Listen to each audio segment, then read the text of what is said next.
Little Old Twins. One day the owner brought some people to see the railway. He showed them everything. They travelled in the trains and looked at stations and bridges and coaches. "Yes," they would say thoughtfully, "we'll take this," or "No, we won't take that." They made notes in their books. Peter Sam whispered to Sir Handel, "Men came and did that on our old line. And then," said Sir Handel, "soon afterwards it was sold," finished Peter Sam mournfully. Peter Sam didn't sing any more. He wanted to cry. The other engines were sad too. "What's the matter with you all?" his driver asked him one day. "You look like dying ducks." "We don't want to be sold," said Peter Sam miserably. "Sold?" The driver was surprised. "Who to?" "To those people who came and talked about taking things." "You silly little engine," laughed his driver. "They're not going to buy us. They're going to take our pictures on television." And he tried to explain what that meant.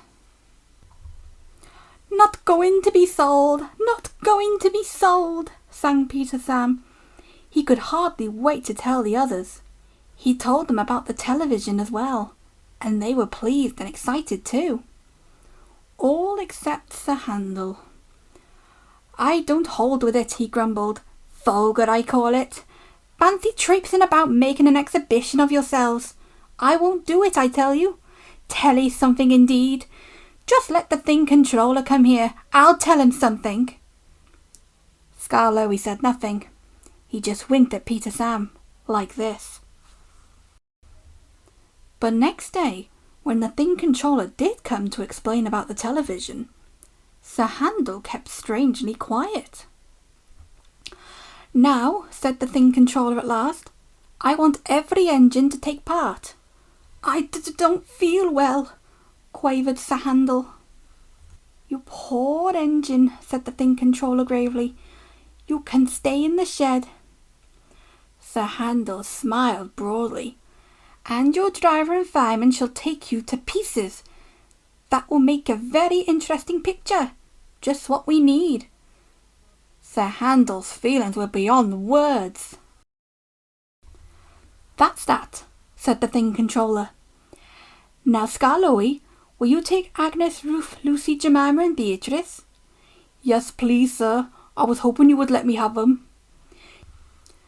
"Duncan shall have a goods train, while Rusty with Mr. Hugh and the men can show how we mend the line."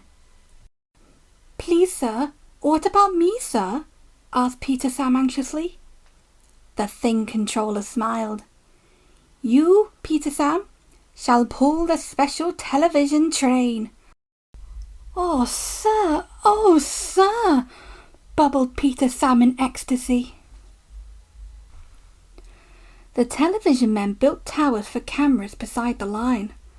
They put cameras on Ada too, and filled Gertrude with wires and instruments. Some trucks, coupled behind, carried aerials and generators. Everyone practiced hard till they knew just what they had to do. At last the time came, and the announcer gave the signal. "We're on the air! We're on the air!" puffed Peter Sam, and he rolled the heavy train to the shops where Sir Handel was being mended. Sir Handel did not enjoy their visit.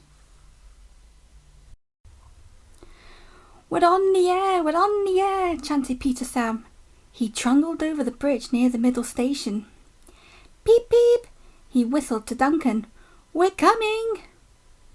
The announcer talked to Duncan, and then they puffed over the second bridge to Quarry Siding, where Rusty, Mr. Hugh and the men were waiting to explain about their work. Soon they had to go. Peter Sam whistled, Rusty tooted in reply, and they clattered through the tunnel, rumbled over the viaduct near the waterfall, and rolled at last into the top station. The owner climbed down. "We arranged for television," he said, "to let everyone see our little old engine. We are proud of him, 95 years old and good as new. There's nothing like him anywhere. 3 cheers for Scar Loey. Peep, peep, peep, whistled Peter Sam, and everybody joined in. Scar Loey smiled. I'm very glad to be home again. Thank you, sir, and all for your nice surprise. Now I'll surprise you. Listen, when I was mending in England, I found my twin. The owner stared. Is there really another engine like you? Yes, sir, chuckled Scar Loey. There is. Another engine came to be mended too, called Talis Lynn. When the workmen saw us together, they laughed and called us their little old twins. Talis Lynn told me about his railway.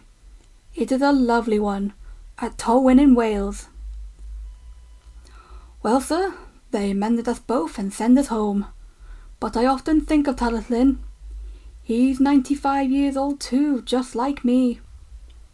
Please go to see him, all of you, and wish him dry rails and good running from Scar Loey, his little old twin.